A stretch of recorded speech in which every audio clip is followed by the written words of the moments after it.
So hopefully, thank you so much, Brittany. Hopefully, it will be on YouTube. The only other way, and I never ask people to buy stuff to rewatch my shows, but I do have PDFs in the bin, and the cheapest thing I have right now is a sticker. You can buy that get notified thing for a sticker for $3. Normally, I do not like to do that. Carrie Kennedy, yeah, go right ahead. So you can, thank you, Daisy Lane. You can screen record. There you go. Um, so I don't know. My husband's doing something. Actually, Hopefully, we'll get guys, it on YouTube. this is kind of interesting because since this is completely remote for me and for her, I am, as you can see, utilizing YouTube OBS um, alongside with a bunch of stuff, and so that's one of the reasons why we couldn't stream directly to YouTube.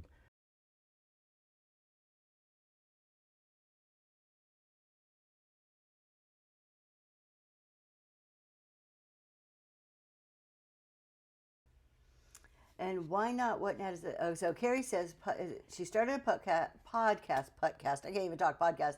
Why not? What not?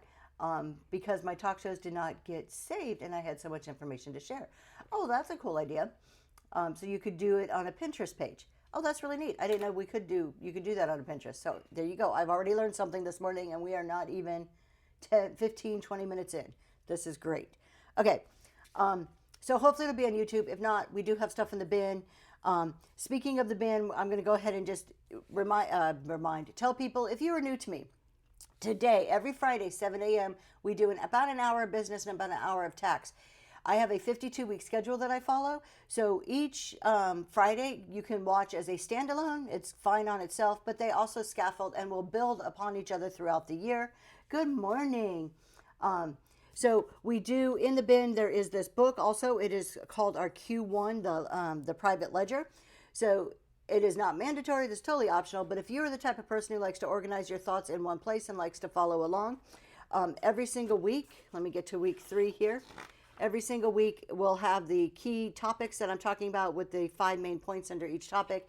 And then you get an application page with thought provoking questions to help you apply that to your business. So that is in the bin if you're interested. There's also a PDF version if you like electronic rather than printed. So, and that's the flow I'm going to be following. So that's kind of like those are all of my topics that I'll be following. And then you also get a preview of what's coming up in the next few weeks. Well, good morning. How are you? Beach Nana Treasures. It is so good to see you this morning. Okay, let's talk about real quick what's coming up in the next week or so, and then we'll get into the topics. Um, Monday. So our morning mix. We have done our morning mix show for 2 weeks now. I'm loving the way it's going. So we are here 7 a.m. every Monday and Wednesday, in addition to Friday, but Monday and Wednesday is different. We started the morning mix as a way just to talk and sell. You can see I have notes. You can see them here. I have a million notes. I usually, particularly for these shows, I do a lot of notes. I have everything. Yes, you get to crash our Monday show. I do everything not pre-scripted, but because I'm doing specific topics, I want to remind myself I do better with notes. I don't do very good off the cuff on the fly. So part of my Monday and Wednesday shows is ties into my personal goals to help me learn just to talk, just to chat, no notes, just me and you guys, my husband pitching in. We bicker a bit, and I answer any questions, and we just talk about whatever. And then we sell a few things too, not a lot, usually about 10 items. So that's Mondays and Wednesdays, very relaxed, very chill. Um, Friday, so next weekend I have another cheer comp in New Jersey. I will not be doing a Saturday show this weekend or next weekend. However, next Friday I am doing a creamer show, all creamers. I have over 100 creamers, shapes, sizes, you name it, I have it. So next Friday night, special creamer show. 2 questions. What's the color of the paint behind you on the wall, and why don't you have show notes? So I have no idea. The paint. We are in a hotel, so that is wood on the wall behind me. So with some type of picture. I don't know what that is. Like a little sidewalk scene. So I have no idea about the paint. And I don't have show notes on Mondays or Wednesdays because I want to learn just to chat. it is not something that is a strong point of mine. I'm very introverted. On Fridays, I do have very detailed show notes. But Mondays and Wednesdays, I purposely don't do show notes because I'm not good on the fly, and I want to learn to do that better. So as a way to push myself out of my comfort zone, and to learn to do that. We are starting a podcast. We have one more week left. So next Sunday podcast, it is the Reselling Roundtable with Zoe's Treasures, I Love Discounts, and Green 13. The three of us are joining forces to bring you a really cool podcast. So super excited about that. And part of my Monday and Wednesday shows is to help me learn to chat, because on that podcast, I have no idea where it's going to go. We're getting a raid. Is that Toddring? Toddenring? Thank you so much for the raid. We appreciate you. Please put in there in the chat what you sell, when your next show is, and welcome to Zoe's Treasures. And I did not see who got that, but let's see who was that person. Just got our Barnett Bargains. You got our first giveaway. Congratulations. And thank you for being with Zoe's Treasures this morning. I appreciate it. All right. Okay. So, well, good morning and happy Friday, Trish. So we talked about the Reselling Roundtable. That's the podcast the three of us are coming together to do. Who knows? We have a couple of topics in mind, but that is going to be live on YouTube where you guys can ask questions just like you can in a Whatnot show. And that can go any direction. There's three of us, been selling for a while, 3 different perspectives, 3 different backgrounds, coming together to debate in a friendly and fun way.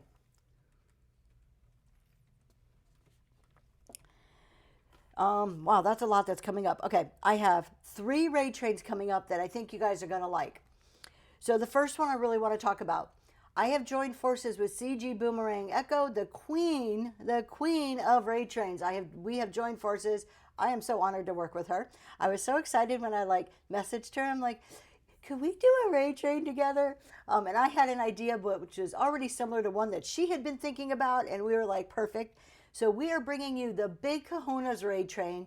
The first one is going to be on 1/27. Now, this is for the big guys. This is for those sellers that have been around a while. 20,000 followers. So there's some requirements for this one. 20,000 followers, 15,000 sold, less than 2 days shipping, and a good rating. And they're going to come together and compete. They're going to see who's going to be the Big Kahuna of Whatnot. But what's really cool about this one, it's an evening train. There are 20-minute time slots. What's really cool about this, it's not just them. You guys as the audience have a chance to be part of this show. Not just in the chat, not just hanging out, not just buying stuff. We have designed it in the way that it is interactive. You're going to be able to go to CG's website. You're going to be able to vote for who you think the Big Kahuna is going to be. The schedule should be posted pretty soon. And whoever guesses the Big Kahuna gets invited to a private VIP party afterwards. So that is invite only. Good morning, Gretchen. And also, if you raid, so right now, as soon as we post that list, start looking who has Big Kahuna shows. People are already signing up. You're going to be able to see that, like if you search Big Kahuna raid train, Big Kahuna's raid train, you're going to see it. If you raid into one of these Big Kahunas with 10 or more people, they get 5 extra points. You can help whoever you want to win, so you could be part of this. In addition, if you raid in, you'll get a shout out, of course, and you'll get invited to the VIP party because you raided in with 10 or more people. So we're really making it so that all of you as sellers can be interactive. As buyers, if you're not, you can't do a raid as a buyer, you can go to the website, you can vote. So I love the idea. I think it's going to be so much fun. So come see that one. Then we have Come Fall in Love with Me raid train the very next day on 1/28. And I'm going to be selling some jewelry and some sweet love stuff, some mushy stuff. It's the mushy train.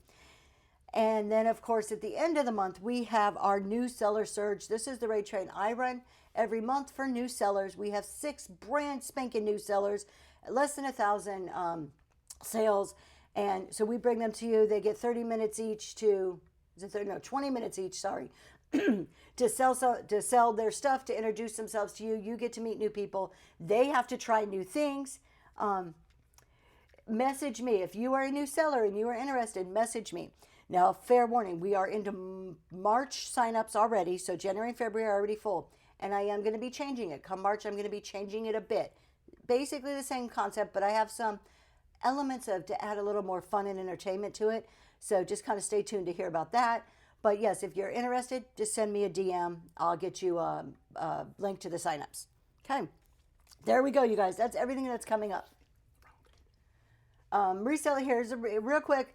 The podcast we were talking about, here is a reselling roundtable. So if you have not already subscribed, make sure you go do that. You can see we already have our episode 1 was our practice episode. There's like little clips in there. Our episode 0. Episode 0 was our practice run. Episode 1 is the launch. That's our launch. Episode 1's the one that's coming up.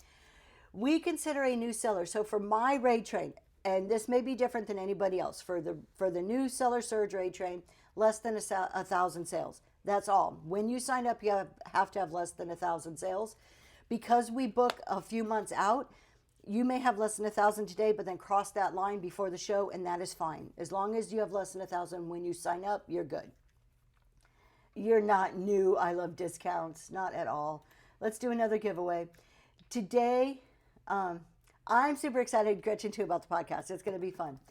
All the giveaways today are 2 postcards. You get a modern one, you get a vintage one, and then you get a Zoe's Treasures rewards card. If you're not familiar with those, they're rewards cards that we designed. They're like coupon codes. They're used either by themselves or sometimes you can mix them together to get even greater rewards. All the information is on the cards. So one thing I did not bring to Indiana with me. All right, let's talk about business. So I'm going to dive into the topic. I have 5 key points under our business topic. At any time, please put questions in the chat. I am always happy to try to answer them if I can. If I can't, I am sure somebody in the chat can answer the questions. So let's just go for it. I encourage any conversation to happen in the chat because it makes things better. So before we even get started, I want to ask you guys a question. Do you feel like you are just busy, or are you busy building? There's a difference there. So how do you feel day to day in your whatnot world? Do you feel like you are just busy, or do you feel like you're building? Where are you at on that spectrum there in your journey? We have just busy. We have busy building. Busy but all over, or building but all over the board. Oh, I love discounts. I like that. 4 months ago, you went from busy to building in the middle somewhere. So we have a pretty good range. I like this. Mostly building, a little of both. I love to hear a little of both because I think where I hope after today, your mind shift sets into more of a building mode. It's good to be busy, but when we're talking like we are the owners of our businesses, we are our CEOs. And last week I talked a lot about going from a reselling mindset to a CEO mindset. We want to be building something, right? It's crazy. You're in Indy too? No. Oh, you're from Indy, and it's warmer there than it is. Oh, and it's cold. It's like 17 degrees today. It is freezing here. Okay, so hopefully, if not today, then sometime soon, you kind of shift from just being busy to really building. It's okay if you're busy and building because we're creating something for the future, right? We're creating something. We're showing signs of growth. So we're going to talk about today, the main topic is setting intentional annual goals for our business topic, setting intentional annual goals.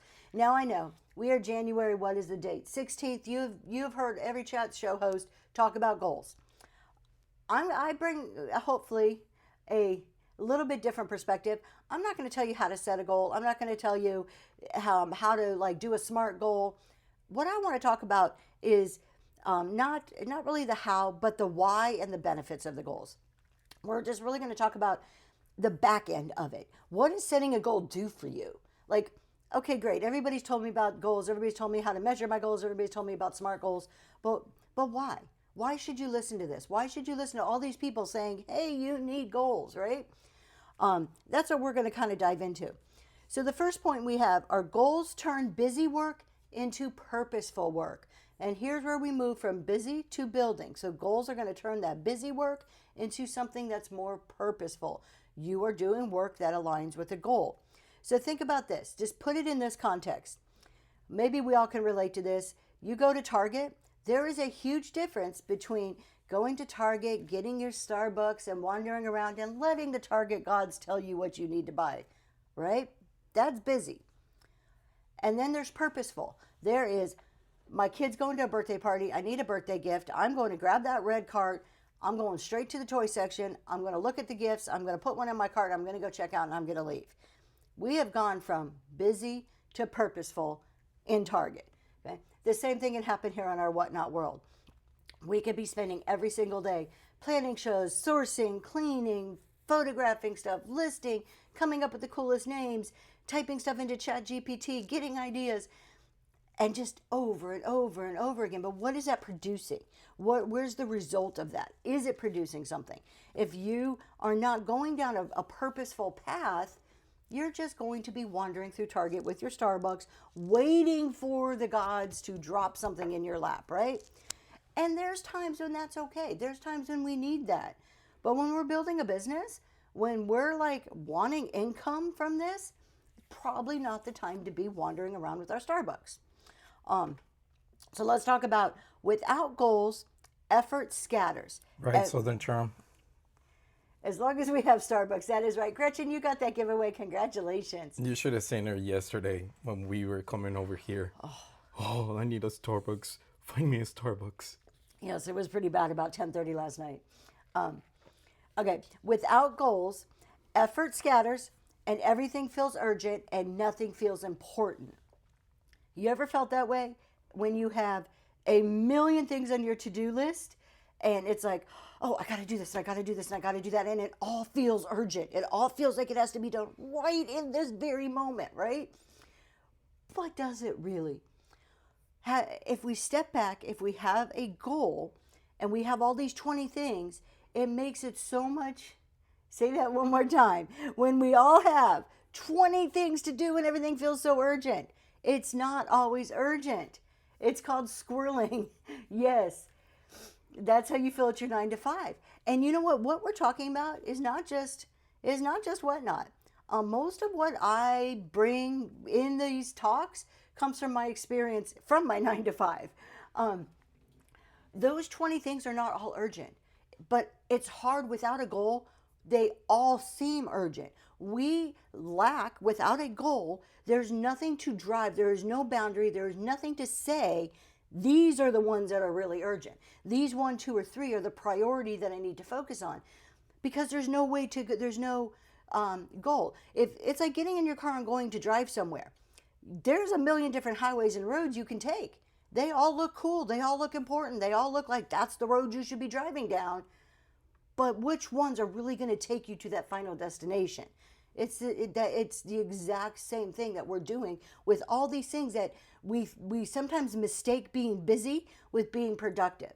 And they are two completely different things. Thank you for your purchase from the bin. You guys, if you're buying anything from the bin, just make sure to send us a DM so we can get that over to you right away. A DM with your email address. I have been, let me catch up on chat, because I know I have been missing a few things. I've been learning what to let sit and what to focus on first in general. And it's not easy. That's, you know what, it's a skill to learn this. It's a skill to not let everything feel like it has to be done at one time. It's like, think about your house. I don't know about you guys, but I do know I work 9 to 5. I do Whatnot. I have a teenager in cheer. I'm busy. I'm sure you're busy too. Maybe not the exact same things, but I'm sure you all have things in your life that are competing for your attention. So you walk through your house sometimes and it's like, okay, I really need to pick that rug up and get it cleaned. And there's like the deep clean things that need to be done. And it all looks kind of urgent at the moment because it's grating on my nerves that there's dust on the baseboards, right? But really, I have dishes in the sink or I have dust on my baseboards. The dishes in the sink are probably a little more urgent because that's a health concern. This drives, cleaning the dishes in the sink aligns with, I want a clean, safe home for my family. Yeah, well, maybe not eating off dirty dishes makes it safe, right? So I know it's kind of a little far-stretched analogy there, but kind of just trying to tie it together. And good morning if you are just joining. I'm seeing people come in. Welcome to Zoe's Treasures. We do have another giveaway going. We're just going to be running them in the background throughout the morning. Okay. With goals, you decide where to spend your time, money, and energy. All the busyness of life doesn't drive you, you drive what's happening. So, goals help you decide where to spend those three most valuable resources you have: time, energy, and money, right? Let's face it, everything comes back to that. Everything comes back to your time, your energy, and your money, and whether it's worth those three things. I don't want to spend my time, energy, or money on something that is not ultimately helping me reach a goal that I have set. So, sourcing, and this is a big, I'm going to tie this into sourcing because I think this is a perfect example to illustrate this point. I love everything MCM. I would, if my husband would let me, I would make my whole house MCM. He says it looks like a granny house, so he doesn't let me. But I do have pieces of MCM furniture and some decor spread throughout my home because that is my favorite, right? When I am shopping, if I see something MCM, I would, at one point in time, I would pick it up in a heartbeat. When I was a brand new Whatnot seller, I would pick it up. There would be no thought in my head, does this align with my shows? Does this align with the my business strategy? Does my customers want this? It was MCM is cool and I'm buying it and I will sell it. So now that I'm more in line with my goals, more in line with my business strategy, out and about vintage, congratulations, you got that giveaway. Thank you for being here. So now that I can align my sourcing with my strategy, with my goals, with where I'm going, when I come across an MCM piece, I don't just buy it because it's cool. The first thing I do, does it fit into any of my show formats that I'm doing? Sometimes some pieces can. Sometimes in my mixed vintage show, I could put a good MCM piece in. Does it fit in? Does it align with the niche that I am selling in? Something that my customers want. And then number two, if that's a no, it's like, okay, then it's not a business purchase. It doesn't align. My sourcing doesn't align with it. I'm not going to spend my time, energy, or money on it. Then the next question is, do I want it personally? And that's a whole other story, whether you want it personally or not. But even this, your goals help you decide where to spend your time, money, and energy, starts at the very bottom when you're sourcing. Starts at that first step and then moves all the way through. We're going to see as we go through other examples of how to align your time, energy, and money with your goals. All right. The next point, effort feels lighter when you know why you're doing something. When you've decided the outcome, the effort you're putting into it feels easier. So what do I mean by that? Let's go back to cleaning your home. When you were a kid, did you really, I mean, there may be an exceptional kid out there, but when you were a kid, like 9, 10 years old, you probably weren't sitting there thinking, wow, a clean house makes me feel so much better. Probably not. You were probably like, man, my mom's making me clean my room again, right? It didn't make you feel good. It didn't align. Cleaning your bedroom did not align with anything you wanted to do whatsoever. It felt heavy. It felt like a burden, okay? But now that you're an adult, that clean home, that thing that you own or that you rent and that you're spending your time and your energy and your money on, when you clean it, doesn't make you feel lighter and better, right? It's the exact same thing. When I clean my house now, it makes me feel great because I've decided that I want this done. So let's look at that in a Whatnot. In a Whatnot perspective, you could be busy all the time. You could be like, okay, I want to do Whatnot. And you're out there and you're doing all the things and you're busy. And you start to get overwhelmed and you start to feel like, oh my God, there's so much I got to do. I got to post on social media and I have to source and I have to list and I have to picture and I've got to do this and this and this and this. And you're just like, and it gets very overwhelming and it becomes burdensome. When you take a step back and you start to think about, why am I doing this? Where am I heading? What am I doing? All of that starts to fade away and the load becomes lighter to carry because you have made the decision to do this. So it's when somebody forces you to do something, you don't like it, right? It gets hard. When you've decided to do it, when you have set a goal to something, it could be an extremely difficult goal to reach. But those difficulties that you're going through do not feel as heavy because you are working towards something that you have decided that you really, really want, right? So in the Whatnot world, thank you so much for sharing this live stream. In the Whatnot world, maybe your goal is to do this full time. Maybe you want to quit your 9 to 5 and this is what you want to do full time. If that's not going to be easy, right? That's probably a tremendously difficult thing to do. You've got to look at life insurance. You've got to look at how you're going to do your retirement. You have all these things that you're looking at, and you're like, well, geez, nobody's going to match my 401k now if I quit my 9 to 5. I'm going to have to figure out how to do this. Maybe you're going to have to pare down expenses in other areas of your life. Maybe you're going to have to give up your Starbucks and give up going out to eat because your income's more limited now while you're building something on Whatnot. Those aren't easy things to do, making major life adjustments. But you have a dream, you have a vision, and you have a goal that you are working towards. It makes those things more bearable, more doable, makes them feel lighter in the end. So that's like a major reason of setting your goals. We're going to talk more in depth, but I kind of want to just sum up the point of goals, structure, effort into kind of every point I have like an action or what that may really look like on Whatnot. So here it is here. Instead of having pop-up shows, I will set a goal to do 2 focus shows a week. One is my best sellers and one is new inventory. My prep time will be faster, my shows will feel smoother, and there'll be no last-minute scrambling. That's how goal, structure, effort sums up right there in a very legitimate, doable, Whatnot way. All right, let me just see, because I know I rambled a bit. If there is anything in the chat that I missed. Nope. Okay. So let's move on and talk about the next point. Question for you before I move on though. When you're sourcing, do you source with a list or do you just go by vibe? I source with vibes. Do you source with a list or do you source with vibes? What are you? Which one are you? Gut. I Love Discounts as a vibe sourcer. We got a lot of vibes. Everybody's just kind of going on their gut, their vibes. Mental list and vibes. I like that. All right. We have a lot of people who just go by their vibes. Unless you have a rate train. I love that point, Monster Mama, because the rate train, what I'm hearing you say when you say mostly vibes unless I have a rate train, the rate train is saying, I want you to sell this so you have some defined thing that you're looking for. And same thing with request. All right. So let's talk about this. The second point. Targets, guide, sourcing. Speed shop and small items. It's brass. Okay, so targets, guide, sourcing. Unfortunately, this concept does not align with the sell what you love theory.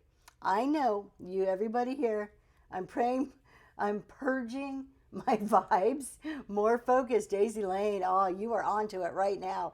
Y'all, take a look at what Daisy Lane says. Purging the vibes, more focused. Okay, it feels good to source with vibes. Trust me, I've done it. I get you. It feels really good. But are your vibes aligned with your goals? Are you sourcing the right stuff? Are you sourcing with the hope that it's going to sell? Are you sourcing with the knowledge that it will sell? One way or the other. And here we go, thrifting to riches. That's why I like rate trains. It helps you focus. So think of, if rate trains help people focus, think of your goal kind of like that rate train, right?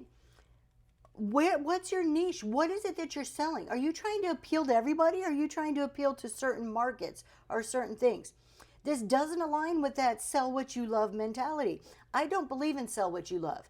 I believe in being able to get excited about what you sell, but selling with what you love does not translate to a business strategy.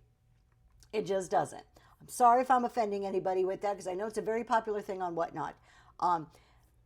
But I look at it differently. Again, I could sell just MCM stuff. That's what I love. I could buy all MCM. Does it sell? No, I tried it. Not totally. I mean, maybe for some things, but not. I couldn't build a good business off of it. I usually use what people request, and I use that to help build the rest of what I think will sell. So, Gems, there you go. You're starting to mold that vision. First of all, you're taking market feedback, you're taking your audience into account, and you're molding that feedback. 2 Peas in a Pod says, if I go in with a list, I never find the stuff. If I'm not specific about what I'm looking for, I come out with great items. So 2 peas in a pod. I totally agree with that. Sometimes you just kind of got to let it happen, right? But when I say sourcing with the list, you could have something specific. We always, I think as resellers, we always kind of have the unicorn items in our head. Like if I ever see this, this, and this, I'm buying it no matter what. But it's more of, do you have a structure that you're working under? I sell primitive, glowy items, elegant items, and my warm embrace. Those are the 4 main things that I'm looking for. When I'm sourcing, if I pick an item up and I check it, it doesn't glow. Okay, it's not going in my glowy show. That's a no. Does it fit within elegant and timeless? Does it fit within a warm embrace? If it doesn't fit those things, it's a no-go for me.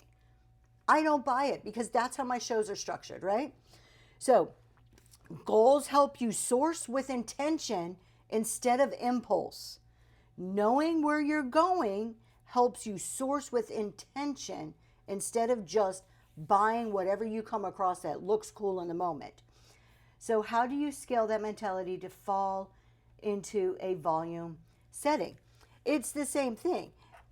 If you sell, and I love discounts, I'm going to use you as an example. If you sell jewelry, which you are, or you were into the health and beauty, let's just use health and beauty. You sell health and beauty. To do volume, you're usually buying in pallets, right? And you see a palette that is a mix of health and beauty and a mix of something else. I don't know what they would put in there, but it is a combination palette. And then you see a health and beauty palette that's purely health and beauty. That's a clear, easy decision. It's like, I don't sell dog toys or whatever else may be in there.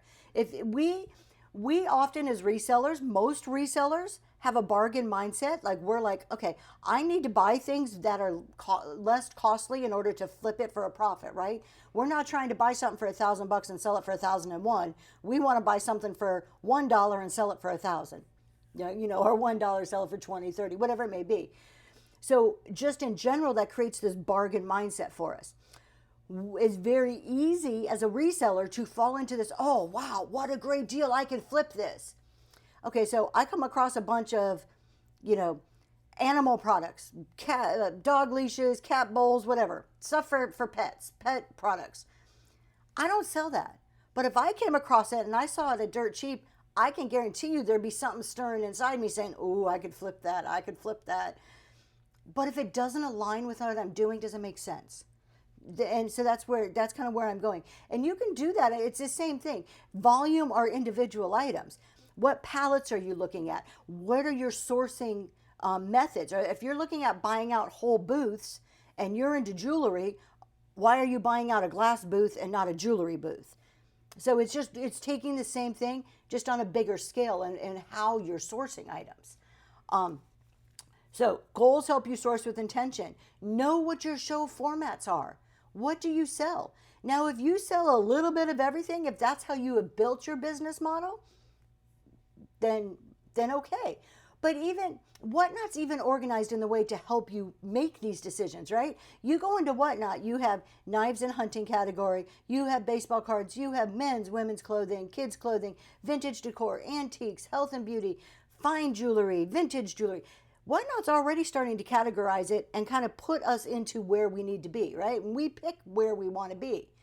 And then from there, us as sellers start to define what it is that we are selling. There are sellers on here, and I know you guys know who they are, and you can think of them, that if you want straight up primitive, you have your favorite primitive sellers to go to. Those people probably aren't selling fine china.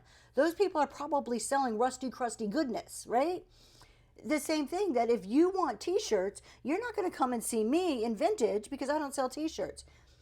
So we're helping our customers by aligning what we're buying and having structured shows.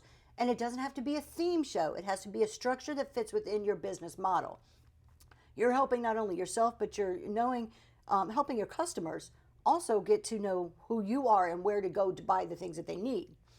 It kind of starts at the very bottom. You do your shows, your show format, however you're setting up your show aligns with your goals. Then what you're buying to go into that show aligns with those goals. It's not just a hit or miss. It's not just, we're going to throw a dart, let's hope it sticks somewhere, okay? When you know your targets, you stop buying that maybe inventory. How many of you have ever said this? I'm guilty. I'm guilty of this right here. If it doesn't sell, I'll just put it in my living room. It's pretty. If it doesn't sell, I'll put it up here on my bookcase. I'll use it. You ever said that to yourself? I mean, I will. I'll be the first one. First step is admitting you have a problem. I have a problem. Yep, I have other yeses. It's okay. If it doesn't sell, I'll put it in there. I want to ask you, why are we buying it if we don't think it's going to sell? Just why would we buy something that we don't think is going to sell as a reseller? You say the opposite. Very good. Then you are the loss ledger. That is a hard concept for people to get past, especially as beginning resellers. So that is I applaud you to already have that mindset. Because I know for the longest time I did it, I would bring stuff home and my husband would look at me and he's like, what in the hell are you doing? I'm like, oh, but look at it. It would look really good over here. If it doesn't sell, I'll just stick it over here.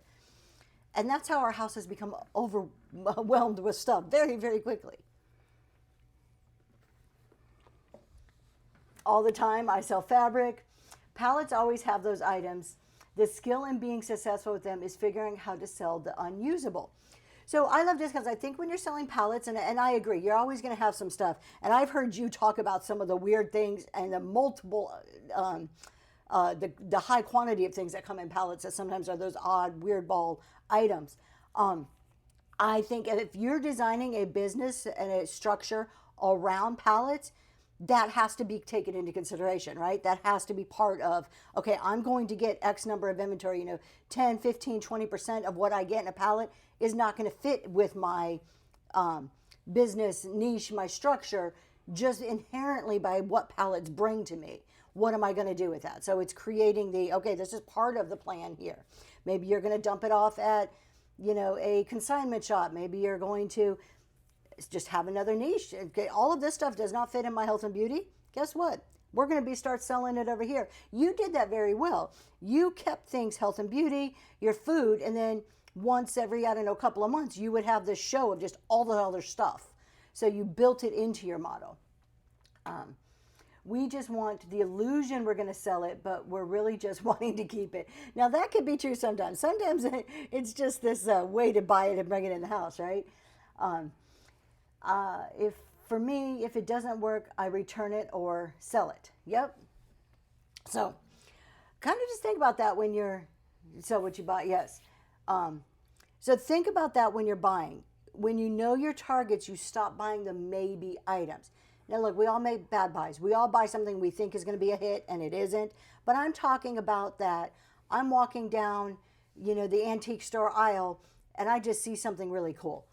Where are my guidelines? Where are the things that are guiding my decisions on what I'm sourcing? And let's go to our next point. Sourcing becomes strategic, margins, audience demand, and show flow. So sourcing becomes strategic. When you target, or your targets guide sourcing, sourcing becomes strategic. It's part of the overall plan. Your margins, your audience demand, and your show flow. When you're taking those three things into consideration when you're sourcing, you're now making strategic decisions. Let me tell you a personal story where this applies. Sourcing is all about the profit margin. Exactly. So I really want to hit on audience demand. I don't believe in chasing all the trends. I believe in utilizing the trends if they fit within your model. And what I mean by that is, I do a primitive show once every 6 weeks. For the longest time, and even now, Ironstone fits within primitive. In my mind, Ironstone is a primitive item, fits in a primitive show. I will continue to source that because there always seems to be a demand for Ironstone. Ironstone has been a continuous seller, even if it's a trendy item. Butter Pats. Butter Pats to me fit within my primitive shows. Butter Pats was a huge trending item, right? But I will not go and source Butter Pats because they're trending. I will source Butter Pats because they're fitting within my primitive model that I'm selling in. Which ironically, I feel the Butter Pats are on the decline anyways, but that's my own personal opinion. But here's a story. So I don't believe in chasing just trendy items when I talk about audience demand. But knowing your audience, knowing what they're looking for. I know Southern Charm, who comes to probably, if not every one of my shows, I'd be surprised because she is there all the time. A huge supporter. I know she loves primitive. I know, so when I'm sourcing, and I have her in mind when I'm thinking primitive, but she also likes butterflies. I'm not going to pick up every butterfly item I see unless it fits within one of my categories. Personal story on how this fits in knowing your audience. Whoops. Southern Charm. It looks like my collection of butterflies is going somewhere else. Many years ago when my son, he's an adult now, when he was a teenager, I was shopping for Christmas. We go Christmas shopping for our kids. And normally, you think you have your audience in mind, right? And when you're shopping for your kids, you think my kid is my audience in this when I'm Christmas shopping. I was bound and determined to get this boy an Apple Watch. He was a runner. He played sports.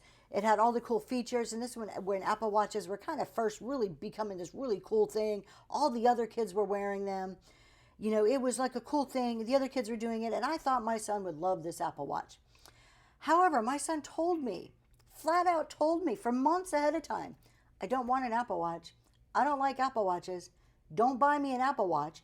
Now, he might not have said that directly, like that bluntly, but when we'd be walking around a mall or the Apple store, and I'd kind of point to one, and he'd be like, yeah, he wouldn't show an interest, or he would do it. He would give me that message, just maybe not as bluntly as that. What do you think I did? I went and bought the Apple Watch for Christmas because I didn't listen to my audience. I didn't look at my data. I didn't look at the information that I had and apply that in a logical manner to what was really wanted. So I bought my son an Apple Watch. He didn't like it. He hated it. He never wore it. We ended up selling it to somebody else. Subconsciously, I wanted that Apple Watch. Yes, I did. I did not have one at the time. You want Apple products for Christmas. My kids are just a little spoiled. My husband looked at me like a little. Okay, but when we relate that to Whatnot, what are we talking about? I was thinking about, I love discounts. Excuse me. I was going to save a couple of Apple seeds and send them to you. Oh, you're not funny. So how does that work to Whatnot? Not just following the trend. So we can kind of like put that aside, but it's understanding that demand. It's looking at what's happening in your shows. Has a certain product that you've been selling for a while and sourcing. Maybe you're buying something that aligns with your model, aligns with your show. Maybe you're noticing bids are going down on that. Adopt me for the love of vintage. Now, hey, I can get on board with that, mamas. But maybe something that you've been selling for a while that totally is aligned with your business structure and your goals. And you look back at a few shows, you're like, you know what? I'm just not getting the bids on this like I used to. Or maybe nobody's bidding on it. Or maybe there's no pre-bids. When you look back and you start realizing and you start watching what's happening with your audience, that helps guide your sourcing also. So, it's not just, does this align with what I'm selling, but does it align with my margins? Is it priced at a point that I can make money? Does it align with my audience demand? And does it align with my business structure, right? So thinking about those in mind when you're sourcing. How about this one? Here's the other thing. Here's an example for margins. Have you ever heard this on Whatnot? I've heard this on Whatnot. Y'all, this price is a tad bit higher, but I paid up for this item. And it might be a really cool item, and the seller's like, I paid up for this, so yeah, but I've got to charge you this because I paid up for this. You've heard that. I've heard that. You know what I think when I hear that? I kind of hurt for that seller. I'm like, you made a bad sourcing decision, didn't you? You weren't strategic. You didn't align your sourcing. You didn't think about margins on the front end. You just bought it probably on your vibe and your gut feeling that this was a cool item that would sell. That's probably what happened. And now you're stuck taking more than likely going to take a loss on an item. So it's not your buyer's fault that you paid up for it. Be strategic on the front end. Think about your margins, think about your audience, think about your show flow before you buy that item. Too bad, how sad, exactly. That's how it makes me feel, and also why I don't sign up for raid trains. I have to buy for them. 100%, I love discounts. Targets guide your sourcing. This also aligns with, you said it right there. Don't sign up for a raid train that does not fit in with your business structure. Why? Why are you going to sign up for a raid train selling animal items? And I did this, personal experience. It was vintage animal. It was an animal themed raid train. I very rarely sell animal items, but I signed up for a train and I spent all kinds of money buying animal stuff that took me months and months and months to finally sell off. Charge a starting price, no bid. Charge a starting price, no bid. Someone asked you to run it again and you started double because you decided to keep it. Oh my gosh, that's weird. Yeah, that's kind of crazy. Good morning, Miss Seiko. Hello, CG. You missed our big, I've already promoted the Big Kahuna's Raid Train. I did it. All right, so let's keep moving on, but we're talking, I can't talk. Sourcing becomes strategic. Okay, how about the next point here? You shop differently when you know what you're building towards. Good morning. I mean, that's not such a different point than what we've been talking about, but when you know where you're going, you know what you're building, you shop differently. Let's think about this in Whatnot terms. If your goal is to sell high-end antiques, this is my goal. My goal is high-end antiques. I've outlined a whole path, a whole way I'm going to reach this goal.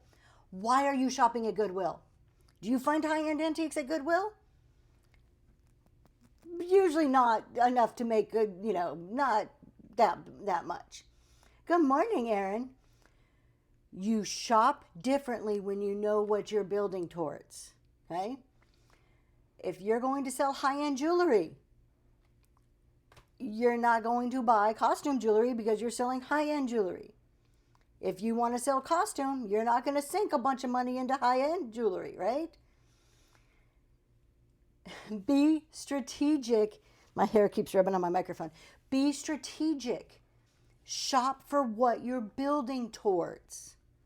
Okay? You can't come to Whatnot and say, I'm going to be like, oh goodness, who's her name? Pick anybody on Whatnot. I'm trying to think of, there's somebody, I love the items. She does really high-end, gorgeous, gorgeous antiques, and I cannot think of her name right now. Okay. Anyways, you think of anybody you love on Whatnot that sells something really great, and say, oops, that's not what I want to sell. Absolutely, Bird Theory. There Mama you go, Hayes. Mama Okay, there you Scout. There you go, Mama Scout. That's a name. You can't be like Mama Hen. She sells some great high-end antiques, and she does some primitives. I've seen her sell some great quilts and Crocs. You can't buy garage sale stuff, or sell broken garage sale stuff and think you're going to be a high-end antique dealer.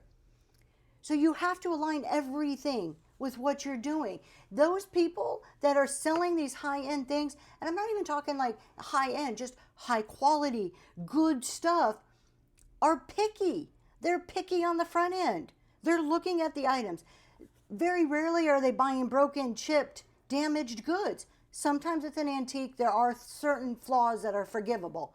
But for the most part, they're more picky on the front end with their sourcing. They're more strategic in order to bring that to you. You want to grow. You want to be higher end. You can't be a high-end luxury purse seller selling, your average everyday Target purse, right? Okay, let's keep moving. I think I drilled that in.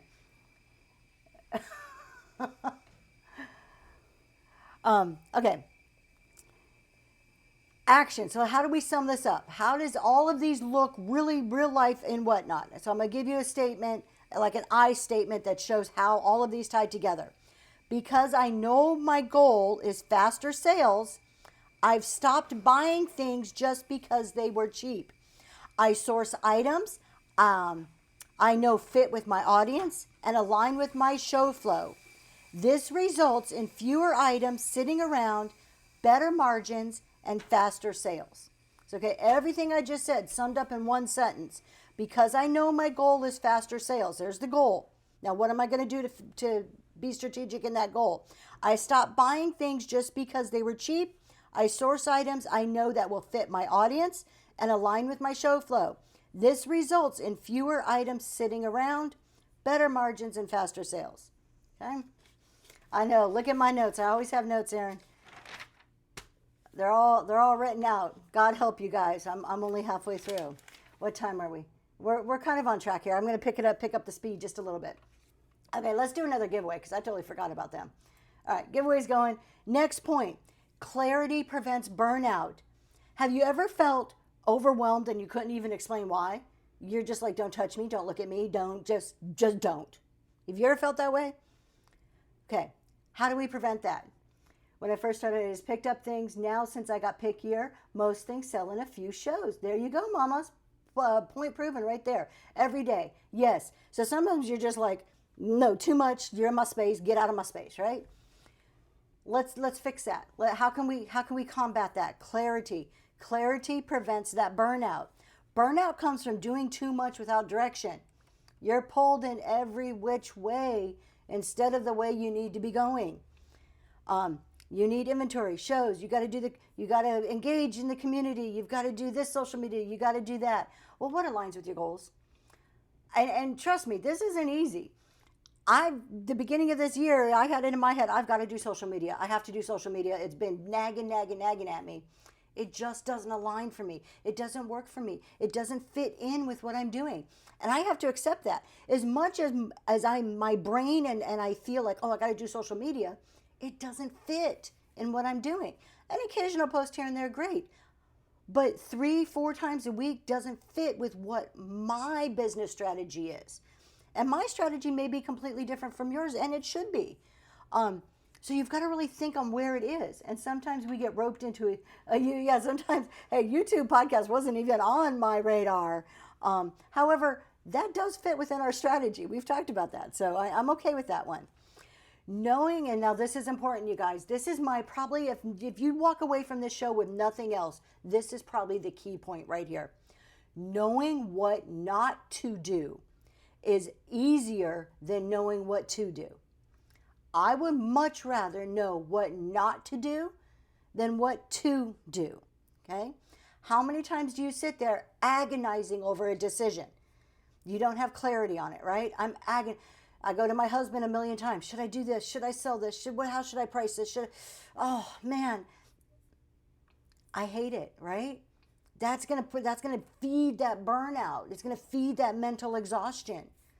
But if you know what not to do, you've got nice, clear rails. I just got to stay between this. I can't do this and I can't do that. That makes every decision so much easier, right? Knowing what not to do is freeing. It's clear goals. Hold on. I got so busy with everything on here, I actually forgot something very important in my home life this week, and that broke my heart. See, I get it, because and that's how we start to burn out. Then your heart feels heavy.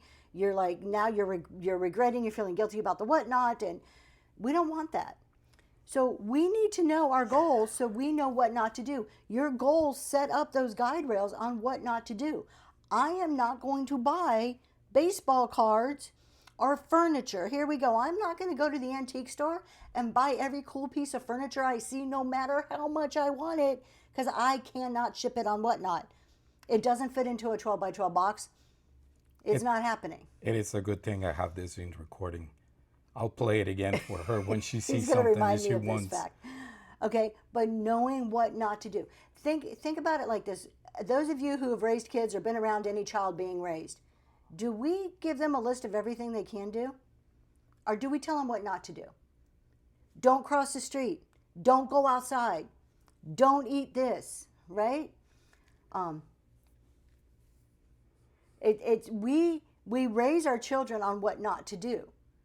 Don't be late. Why? Because it makes it very easy. If I know Here's the easiest one when you have teenagers. Don't detract from the population, don't add to the population. There's the two things you can't do. You know what? Those two things right there just knocked out a bunch of activities. Don't be doing any of that. You can go do everything else. Makes it clearer. Clear goals create boundaries. You know what you can't do. It's so much easier to walk into a store, to source properly, to make a decision, to think, oh, I want to do a raid train about, cars. Okay? When your actions are aligned with your goals, yes, my love. And y'all, it don't matter where we're at. His hand signals will always continue. When your actions are aligned with your goals, this is another big one. When your actions are aligned with your goals, then rest feels earned instead of guilty. How many of you, who's going to get this giveaway? The Lost Ledger, congratulations, you got that giveaway. How many of you have those days where I'm not getting out of bed, I'm exhausted, I'm going to lay in bed, I'm going to pull these nice covers up and I'm going to binge watch my favorite show. And you start doing that and you're like into the show, but then you get that naggy feeling. You're like, oh, I really should be taking pictures, or I should be listing, or I should be setting up the next show, or I should be sourcing. We're guilty, right? We start to rest. We start to do that rest and recovery our minds and our bodies need, and we feel guilty about it. But if all of our other actions are aligned with our goal, then that rest becomes guilt-free. That rest becomes part of your strategic plan for your goal. I am not going to work. I did that for an entire week last month. There you go. Anxiety, yes.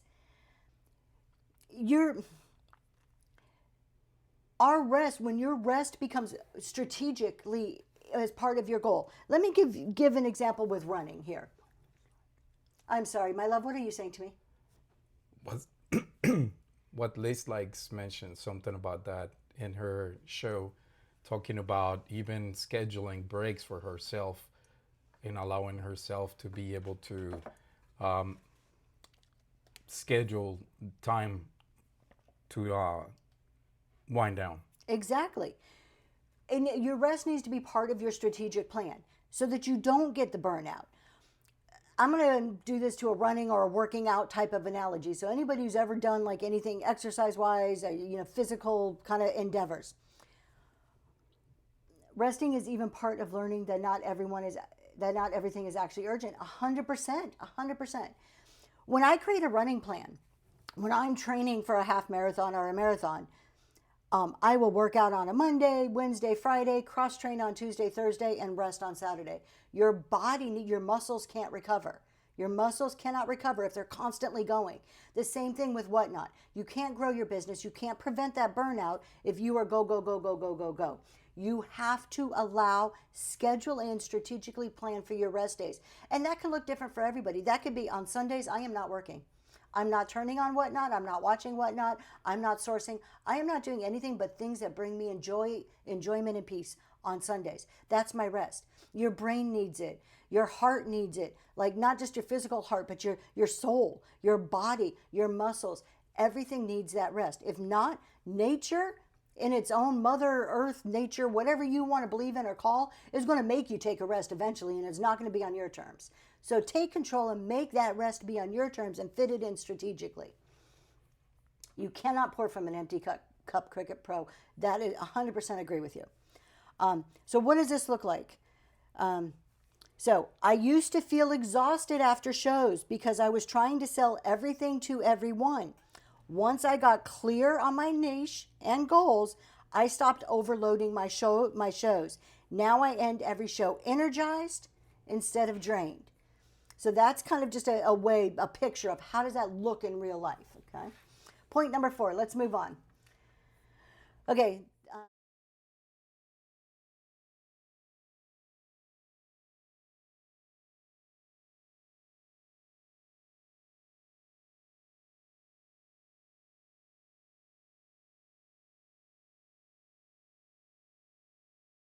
I'm always exhausted after shipping too. Yes? No? Can you hear me? Hello? Good. Okay, good. We're good. We're back. He's fired. It's all his fault today. I think we fired him. We're up to about 8 times this year. Okay. When you see progress, more than likely, I'm going to venture to say that when you see progress, it fuels you. It helps keep you going, right? So when we're talking about the big picture of goals, intentional goals, progress needs to be measurable. Can I challenge you guys to only run from a phone on Monday? I love discounts. You'll be very proud. Hold on 1 second. Let me just get this. We actually are running from a phone, but of course, you know my husband. You know my husband. We're running from a phone. Actually, it's just the phone. Believe it or not. But he has it tied to his computer, some switcher thing here. But I actually have a phone in front of me today. Okay, progress is measurable. I'm not talking the SMART goals, all this stuff. I'm just talking about how does it make us feel as part of our intentional goals. Goals give you proof of progress even when motivation dips. Think about that. How many of you have those shows, those quiet shows, those shows that maybe there's not a lot of people chatting, there's not a lot of sales? Smile, Golden, you got that giveaway. Congratulations. Those quiet shows, or we want to call them slow shows. I'm eliminating slow shows from my vocabulary. They're quiet shows. I'm going to refer to them only as quiet shows from here on out. Those quiet shows can be hard. They can be challenging to accept, especially if you've had loud shows, right? If you've had these shows that are popping, you're selling, chat's going, and you're like, yeah. And then you have a quiet show, then you're like, what am I doing? Okay, they can be hard. But they can still give you proof of progress, even when that motivation dips. So maybe in those quiet shows, somebody found you. They never found you before. Now your name is being spoken in another show. So we're looking at your proof of progress, and you might not see that. Let's take this to another example. Anybody ever tried to lose weight, and maybe you don't see it, and you're eating them salads, and you're exercising, and you're doing all the things you're supposed to be doing, all the things that's supposed to be helping you lose weight, but your clothes feel the same, and you're not feeling it. But then once a week you get on that scale, and you're like, wow, I lost 2 pounds. It's working. And there's your motivation. Even though everything on the outside is telling you it's not working, and then you see something that works. Whatnot's just like that, right? Exactly. Whatnot is just like that. So measurable wins build confidence. Let's use my jewelry show. Hey, good morning, Kimmy. Good morning, Kimmy. Measurable wins build confidence, right? I just had a jewelry show, my first one. And my immediate reaction was, oh, Tracy, you were terrible. You bombed. How could you do that? And then I stopped and said, you know what? I made sales. People showed up for me. I recognized names in the chat. It was a good show. Now, what am I going to change, right? But I had to see that measurement. I had to see something of, measurable, in my eyes, data to be like, you know what? Let's build that confidence back up. I can do this again. Okay. I don't make tons of sales, but people keep showing up and just listening to me rambling. That's a great show for me. Exactly. It does take time to go into, thank you. It does take time to go into a new category, and it's an adjustment. And I talked about it at the very beginning of my show if you weren't here. Allow yourself some grace, y'all. When you're learning to sell something completely new, you got to learn to sell something completely new. Like, it takes time. You're not going to be perfect right off the bat. It really reminded me of my very first show on Whatnot. I made one sale in the vintage decor category. I didn't even realize I made a sale. So I thought about that last night. I thought, you know what, at least you understood the software and you had engagement and interaction, right? It helps me so much when people share the shows. It gives me a boost of confidence that people like what you do. 100%. Oh my gosh, is that not the best feeling? If you see somebody shared your show, you're like, wow, who are they telling? That's so cool, right? Like I feel like a little kid. When I see somebody shares my shows, I'm like, oh wow, that was so sweet, Okay, progress isn't just sales. We got to get that out of our head. Progress isn't just money. We're doing the same in the crystal category. No sales, cost me a givey, but keep it up, keep trying. Yes, keep trying, don't give up. And progress here and forgotten memories, it's like perfect timing. Progress isn't just sales. Progress could be progress in your systems, your habits, and efficiencies. It's not always about the numbers on the screen or the numbers in your accounting records. It could be about what are you doing better? What are you becoming more consistent on? What are you improving on the back end? Okay. Creating repeatable processes that open the door for growth. Okay. That's progress. It's not always about the numbers, and it's very hard, and I fall victim to it all the time. It's very hard to think progress is just about the numbers, but it is not. Here's the other thing. Tracking helps you adjust without quitting. So, what do I mean by that? I'm not a big person on number of followers. That's never been a huge thing for me. Do I want followers? Absolutely. But I've never done a whatever K follower show. To me, that's not the important number. The important number is everybody who's in my show. But looking back and looking over the progress, it could be a good, your number of followers or your number of viewers could be a good way to track. Like, you know what, I am growing. I may not see it a whole lot in my shows. I may not feel it. I may start to feel a little bit down about my shows. But look, there's more and more people who know who I am. I'm getting there. It's like when you get on that scale. Crystals, extra threads, you got that giveaway. Congratulations. All right, so let's sum this up. This is our point 4. I'm a little behind schedule. That's okay. Let's sum this up. Instead of saying sales feel slow, I track average order value and my sell-through rates. Even if one show is quiet, I can see progress over the month, and that keeps me consistent instead of discouraged. So again, let's look at the big picture. Let's not look at just one show. Don't let your quiet shows dictate how you're going to view all of your whatnot journey. Followers do not equal sales. Sales equal sales. Yes, sales equal sales. All right, my last point under the business topic before we move into tax, and I have a little less on tax today. I want you to think about this. You don't necessarily need to put this in the chat unless you want to, but think about this. What would success look like for you, not for somebody else? What does success look like for you? Okay. We often want to define our success based on somebody else's success, and we are not on the same journeys. Their goals are not my goals. Okay. So my goal, my success is based on me either achieving or working down the road on my goals, not theirs. Okay.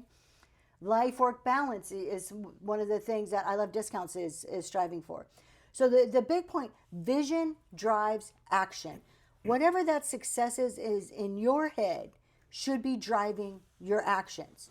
So vision answers the question, why am I doing this? Right? What is that picture in your head? I am huge on visualization, and I've talked about this before. But when you can see that end result, all of your actions become so much easier, so much clearer. I talk a lot about clarity, especially in your business decisions. When you can see the end result, everything you do becomes crystal clear. It becomes easier to execute. Even going through those difficult times become easier when you can see that end result. Allow yourself to close your eyes and see success. See it. Whatever that success is for you, what does it feel like? What does it look like? Are you at a finish line? Are you celebrating after a big show? What is it, what does it feel like? Who's there with you? I really stop and think about it. I'm telling you, this is one of the best tools and probably one of the least talked about tools because people use it for sports all the time and they don't think to use it for business. And it's just as powerful for business as it is for sports. Active chats is my success. I've only sold 3 times the chat was taught. There you go. I'm being motivational. Wow. Okay. Thank you. I'm glad I'm motivating somebody. But really, one of my goals, I ran the New York City Marathon a few years back. I'm going to run it again this year. I literally will close my eyes. I can see the finish line. I can feel my legs tired and hurting. But you know what? I can feel myself getting excited. I can hear the crowd. I can see my husband waiting to hug me on the finish line. I'm almost tearing up because I feel so freaking real to me. And you know what? That's what is in my head every single time I have to, get up at 6 in the morning and go for a run. Every time I'm on the treadmill. That's what you should be doing for your Whatnot business. What does it look like? Do you want a warehouse? Put yourself in that warehouse. What's around you? How are the shelves laid out? What do you have on those shelves? How tall are the ceilings? Think it through. Make it real. And it'll be so much easier to achieve it, so much easier to work towards it. Has their own goals in life. Exactly. So I want you to be able to, in your head, describe that success like you're telling an artist how to draw a picture. You should taste it, see it, feel it, smell it, every single thing on your success. So you are clearly defined on where you are going. That's what goals do for you. That's what vision does for you. Vision is just another word for a goal, right? Okay. Vision keeps you steady during slow shows or sourcing slumps. So when things are hard, when things are difficult, when things are slow, when things don't feel like they're moving for you at all, it's that vision. Let me tell you a true story. And I don't say this in any bragging way. I'm just saying vision, okay? I don't want this to come across wrong, but it's probably the best example I can think of. There was a time, probably a little over a year ago, I've been a Green 13 Jeremy fan for many, many, many, I don't want to say years, ever since I started Whatnot. I did not see who got that giveaway. Congratulations, whoever that was who got that last giveaway. Thank you for being here. It may have been the Lost Ledger again. Yep, the Lost Ledger. Congratulations, you got that giveaway. All right, so I have been a huge Green 13 fan. I used to sit and watch Jeremy before Jeremy had any clue who Zoe's Treasure was. I wasn't on his radar. I was nothing, right? And I would literally lay in bed with my husband on Sunday mornings, and we would be listening to Jeremy, and I would be thinking about, what the things he is saying. Is it applicable? Is it not? And I would look at my husband, and I would say, oh, I just want him to, call me out. I want him to say Zoe's Treasures on his show. You know why? Because I thought he was, I held him up. I held him up on this platform that, man, he's influential. He has 100 and something people in his room. I would just like him to be like, yeah, just check out this person, or, and literally, it sounds vain. I know it does. But I used to think that. And then one day, somebody made fun of my tax show in his show. You have to talk in his shows. I know, I'm not a talker. This is at a time, too. I couldn't expect anybody to know me because I was the lurker, famous lurker. I would just sit there and never chat. But then one day, somebody made fun of my tax show. And this is at the very beginning when I was doing tax shows, in his chat. And it was a very rude comment. And I defended myself in the chat. I said, you know what? I'm a CPA. I know what I'm talking about. And Jeremy's like, no. We're not going to have any of that political talk in my show. I mean, he was cool about it. He was Jeremy cool about it. But I'm like, and I was so deflated. And I'm like, that's not how I wanted to be called out in the show. Be careful what you ask for. You might get it sometimes, right? I was so deflated. Oh, mama. And then guess what? All of a sudden, Jeremy's like, I get this message. Hey, do you want to be co-hosted on my show? And I'm like, what? Me? Me? On your show? Me? It's possible. You've got to visualize it. I say all of this to bring it back. And now we're doing a podcast together. You never know what's going to happen, but you can't create success if you can't see that success. If success is just something in the distance and success is for somebody else, guess what? Then it's going to be for somebody else. It's not going to be for you. You have to believe in yourself and believe in your success in order to ever get there. Oh, thank you so much. Okay. Final thought on this before we move into tax. Your future business is built on your decisions today. Okay? Your future business is built on everything you are doing today. I tagged you guys to tell someone to check you out, and you popped right into the show. Oh, forgotten memories. Oh, well, I'm glad I made your week. I'm thankful. Or thank you. That makes me get all I don't know, emotional. All right. Action. So how do we sum all that up in an action? Because my long-term vision is, because my long-term vision, because I know my long-term vision, I have a predictable income stream. I don't skip shows just because I'm not in the mood. I treat my show schedule like an appointment with my future business. That's just kind of summing it up in an actionable, whatnot way. So intentional goals don't limit you. They free you. We all want goals. Don't look at them as like this dragging you down type thing. Okay, let's move into our tax topic. We're going to run, we have a giveaway going. Okay. Our tax topics. We have one main tax topic. We're going to talk about income planning helps avoid surprise tax bills. Motivation to taxes. That's right, motivation to taxes. All right. What did I miss? I know when Tracy pops in my show. Erin, you always make me feel like a superstar when I come into your show. You really do. You are good about that. And it's not just me. I have seen you do it to so many people, and you just have a way of propping people up and making them feel so wonderful. If I am ever feeling down, I'm going to come to your show because you do make me feel wonderful when I come to your show. Okay. Income planning. Okay, let's go back. Income planning for goal-driven sellers. That's what we're talking about. The first point, income planning helps avoid surprise tax bills. Nobody likes surprise tax bills, right? Taxes are calculated on income, not intent. What does that mean? That means you control your income, you control your taxes. There shouldn't be any surprises. None whatsoever. All of this is in your control. This isn't something the IRS just beams down on you and says, send me a check. It's not what happens. You control your income, you control the taxes. So there should never be a surprise tax bill, okay? When income is unplanned, tax bills feel very unexpected. But they're predictable, like we just said.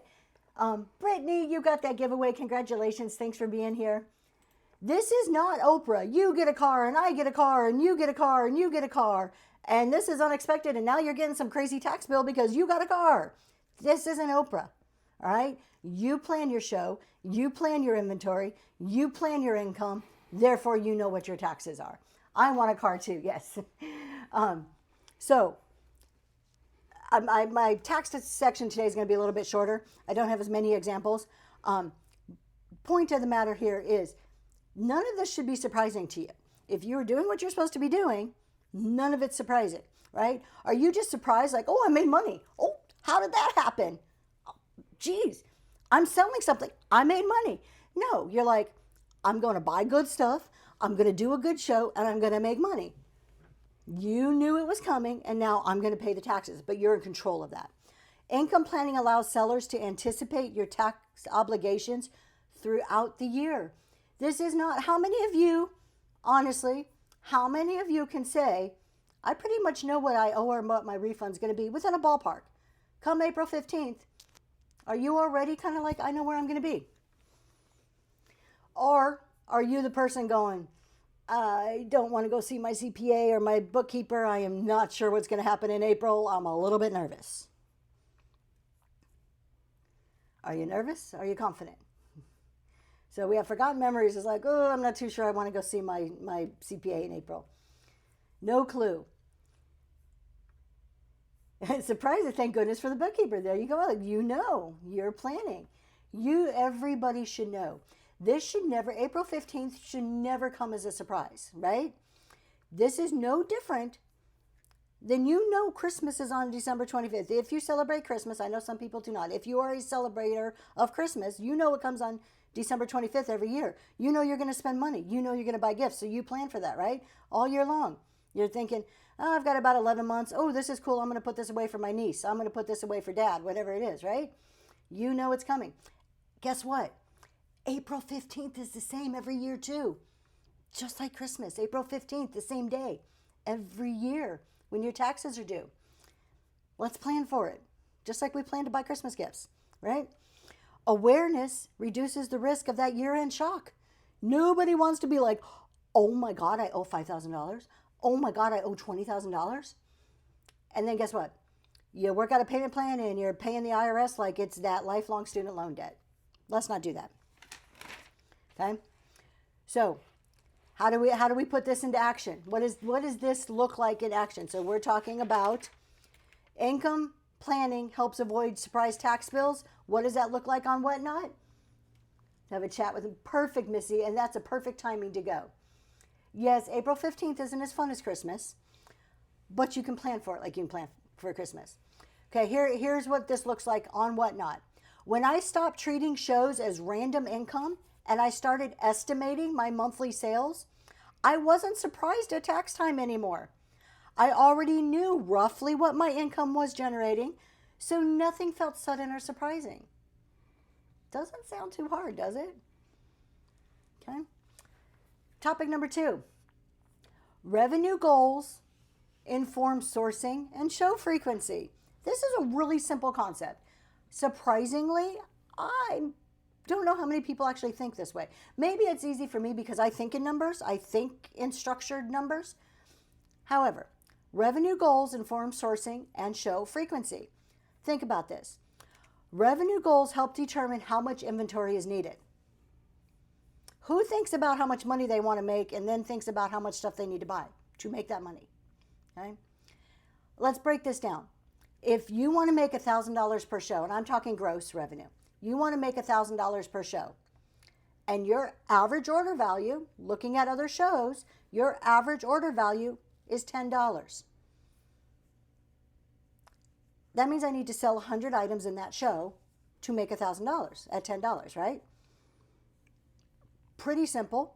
If I want $1,000 per show, and I know from past shows my AOV, average order value, is $10, I need to plan to sell 100 items in order to make that $1,000.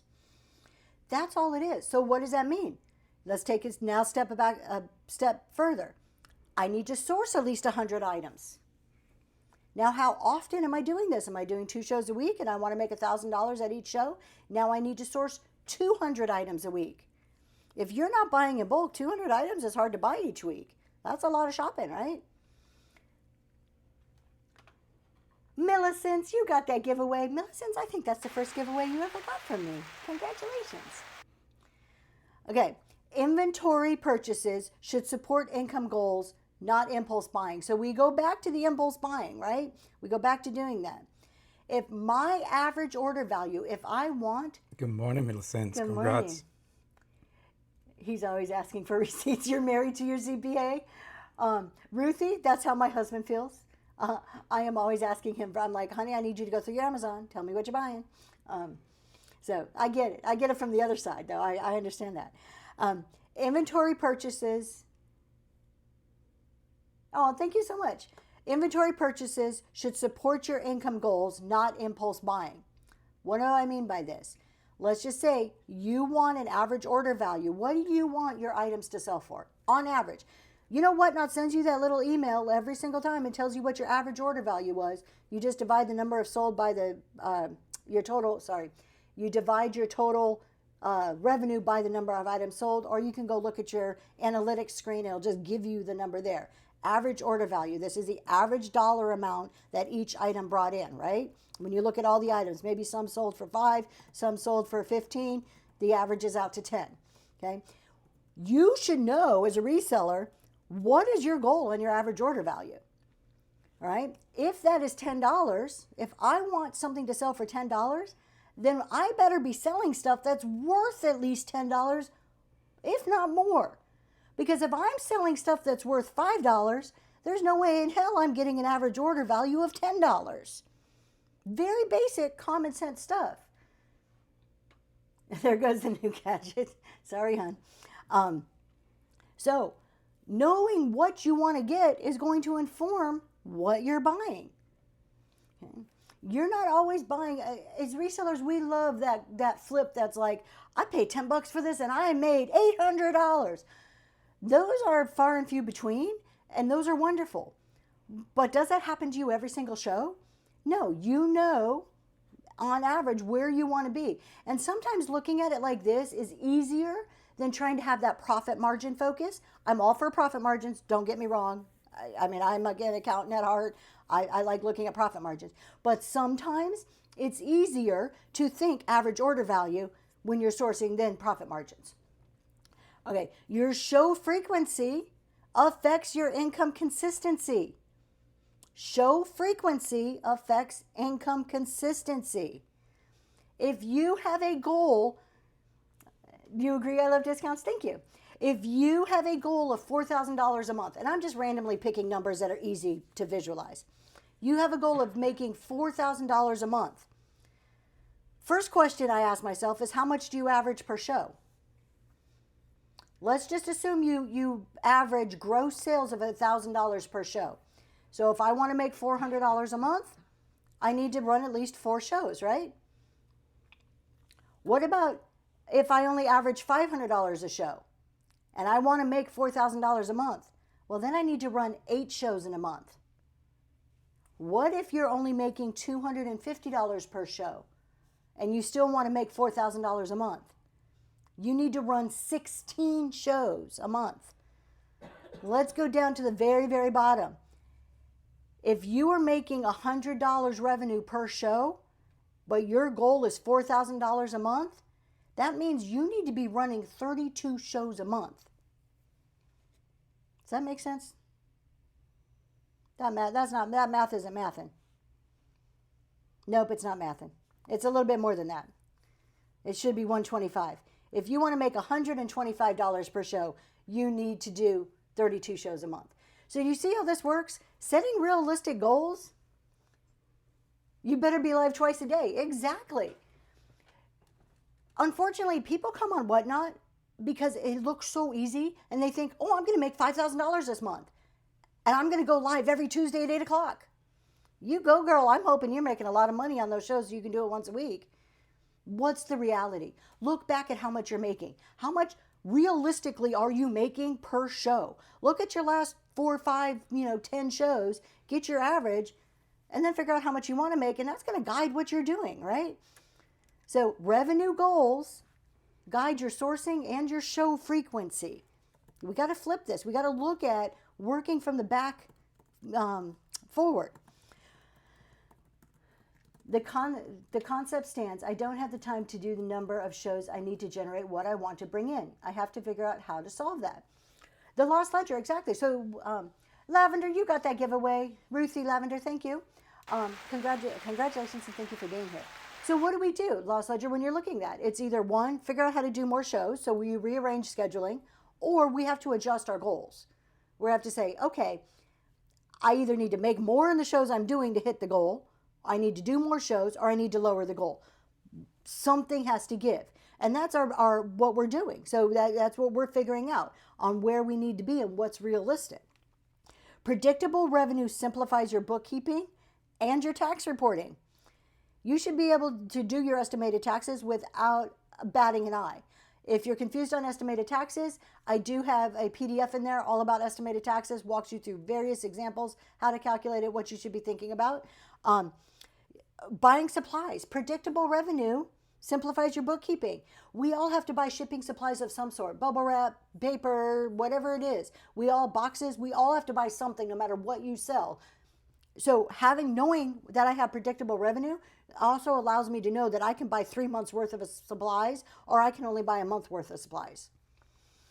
Trying to figure out scheduling, back end on Whatnot business, maintenance, and day job eats up so much time. I feel you. That dang day jobs, right?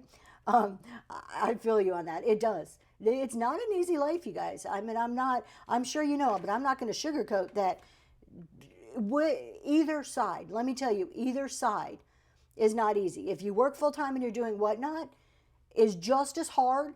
It's just all the same things as if you're doing Whatnot full time. Because if you're doing Whatnot full time, you're probably relying on that income to pay your bills, and that's a whole stress that you may not have if you're working 9 to 5 and doing Whatnot. They are both equally as hard. That's literally what we've talked about the last month, doing strategizing with the spreadsheets. 100% community.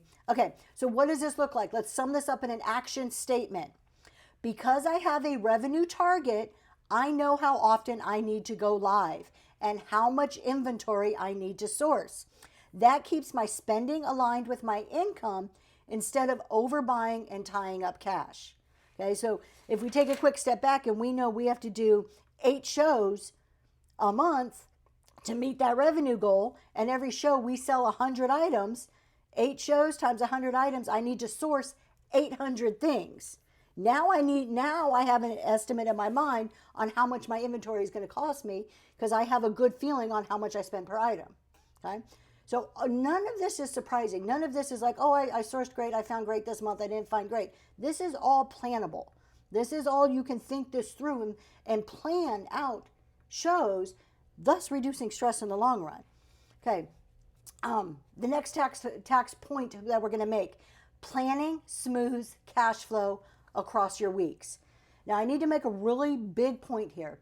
Cash flow and profit are not the same thing. I've talked about this before. Cash flow is just the movement of money. It's just after your show, there's money there and whatnot that you can pull out and put in your bank. That's cash flow. That's not profit. A lot of new sellers confuse cash flow with profit. They think, oh, I pulled out $500 from Whatnot. That's my profit. I made $500. No, then all those other expenses are taken out of that.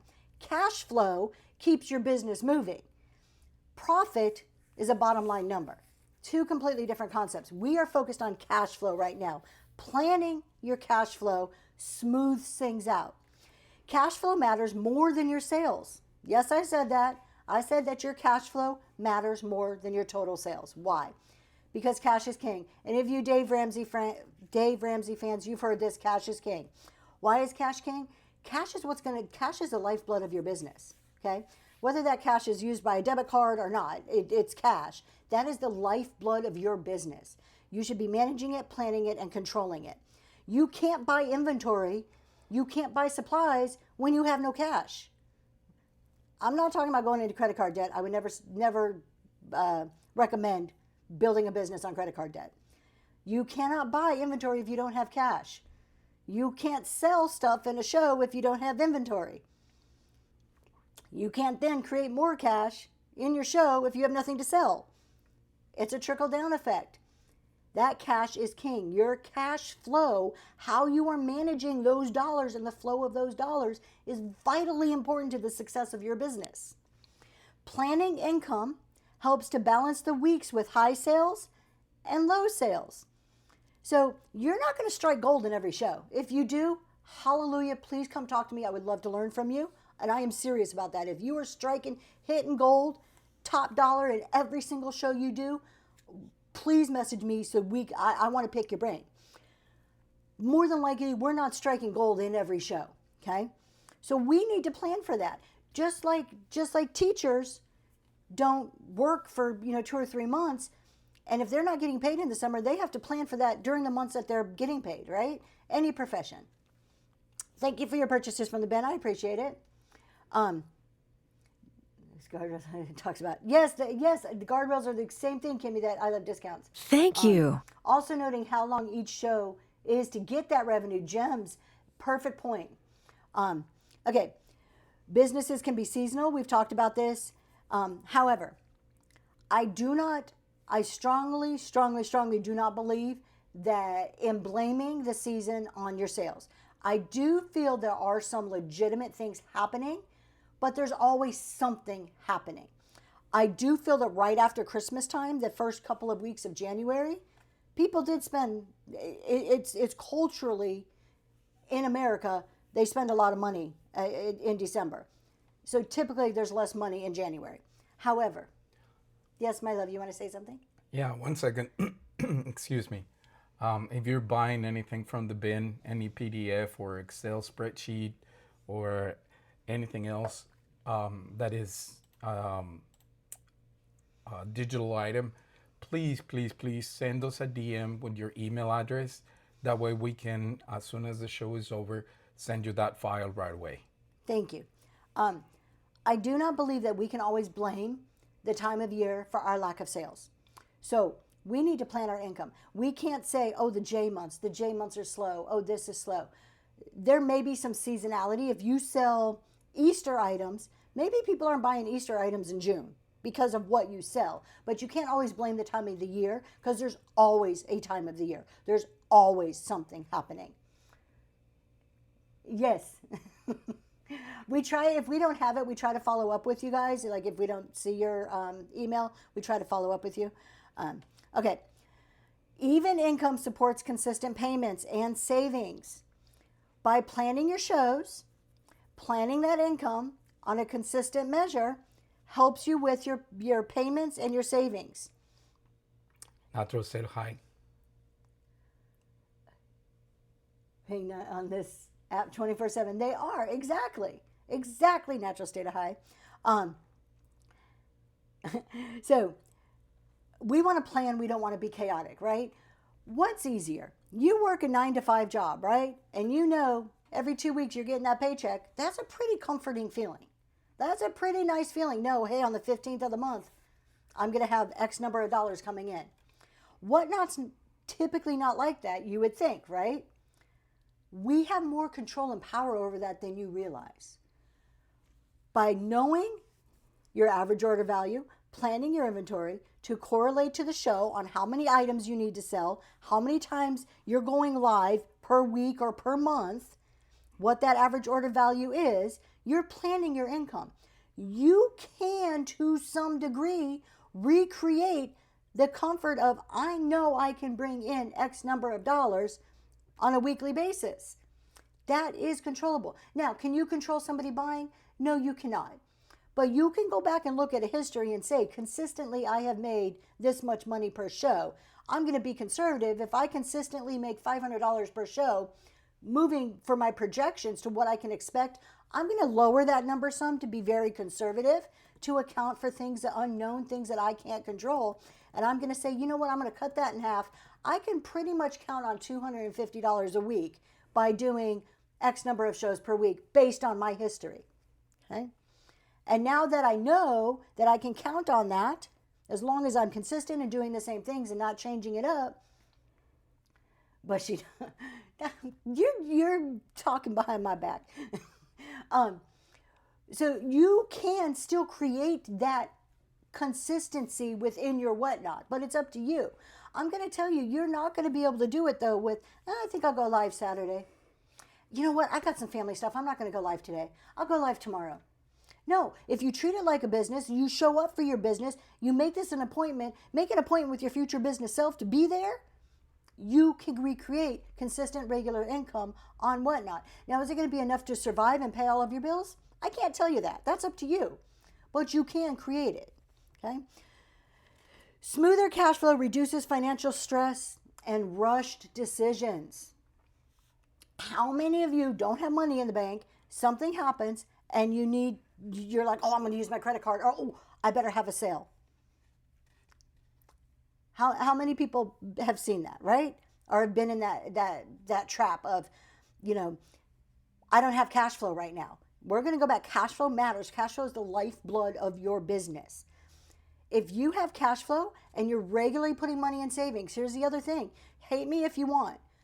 Not only every time that you pull out money from your Whatnot, should you be putting some aside for taxes? Should you be planning on that? You should be putting some aside for savings.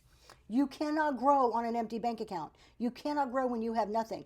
You can have the best sourcing opportunity come to you, and you have to turn it away because you don't have money in savings to take advantage of that sourcing opportunity.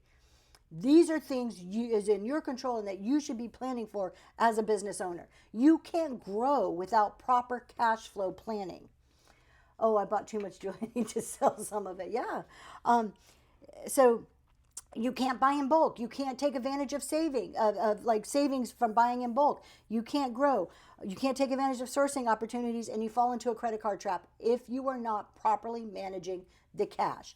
Now, I get some people come on Whatnot because it is,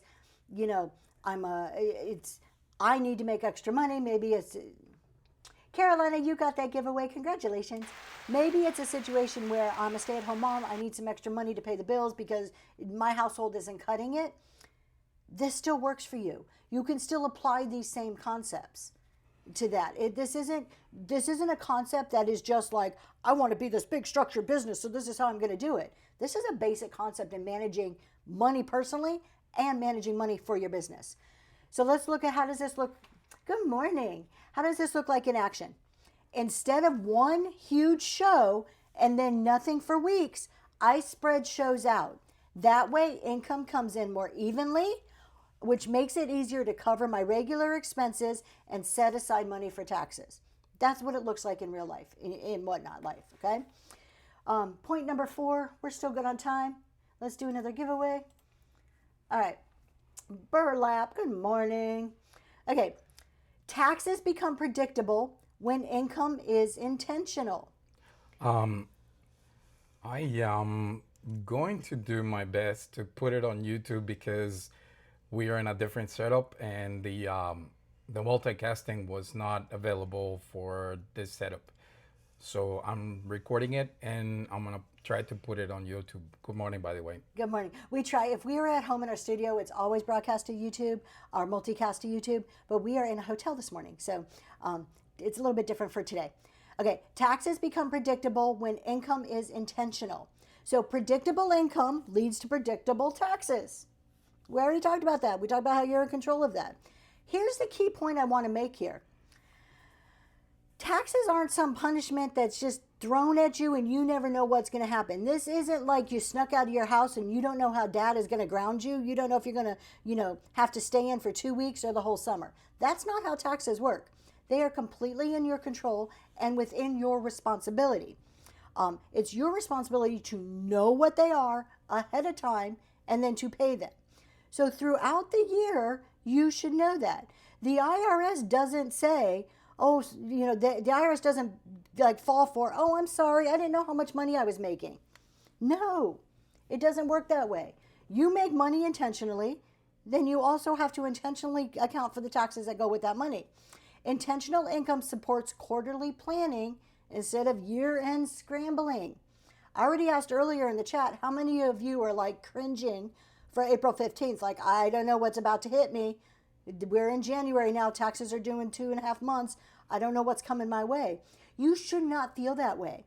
You should already know quarter after quarter after quarter where you are, how much you got to owe. You should be paying in if you need to pay in, and there should be no surprises. So you shouldn't be at December or January and feeling stressed about that.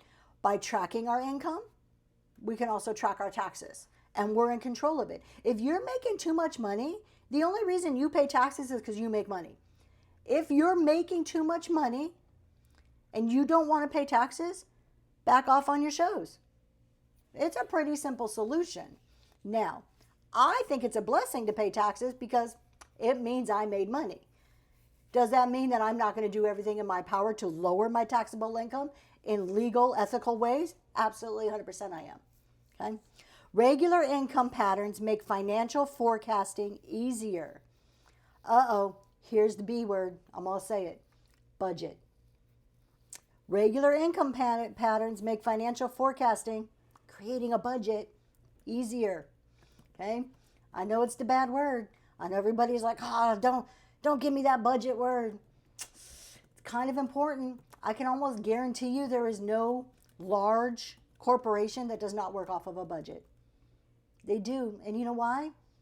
Because it's proven successful. Pretty simple.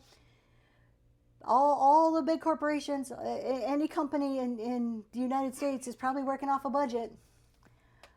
You're too much, Millicent. What's Millicent saying?